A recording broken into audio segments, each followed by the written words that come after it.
We continue on with our 4 plot lines. Galadriel is stuck in the sea, Arondir investigating the weird happenings, Nori is with the stranger who fell from the sky, and Elrond is helping Celebrimbor. Galadriel attempts to swim across the sea, but is instead rescued by survivors on a raft. They pull her from the water and she takes a brief respite before they are attacked by a giant sea creature. Arondir and Bronwyn find and search a destroyed town. They find a tunnel underneath one of the destroyed homes. Arondir heads down it while Bronwyn returns to warn the others. Theo, Bronwyn's son, finds a sword with the markings of Sauron and then returns home to find an orc under the floorboards. Bronwyn returns to her town and tries to warn the others, but they just won't listen. Nori and her friend Poppy help the strange man, feeding him and giving him shelter.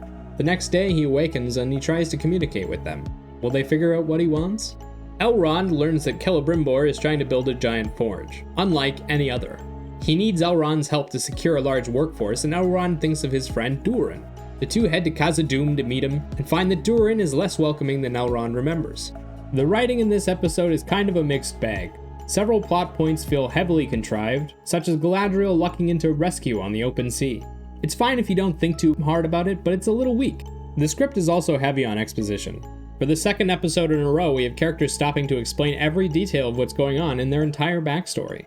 That said, there's still a lot to love. For example, the friendship between Elrond and Durin is incredibly touching. We get to see such passion and emotion between them, and I loved seeing Elrond's interaction with the dwarves in general. Each plotline is interesting in its own way, and the show has just enough action to quench our thirst.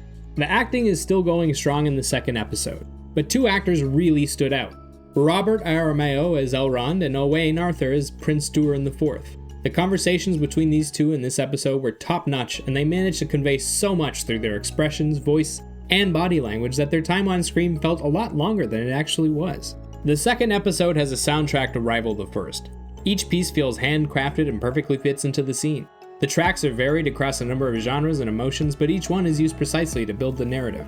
This episode is packed with action, and we get our first glimpses at the dark creatures of Middle-earth. We get fleeting glances at a sea monster that they describe as a worm that chases Galadriel and the others through the ocean. This was pretty cool, but we never get a good look at it. The orc, on the other hand, we see in full light and up close. The orcs are different from the movies, but this one was absolutely terrifying. Imagine an army of these bad boys. The soundtrack, visuals, and acting were all great this week, and the story wasn't bad. It definitely feels like a fantasy film, but it does enable some truly incredible visuals that almost make up for how silly it can be at times.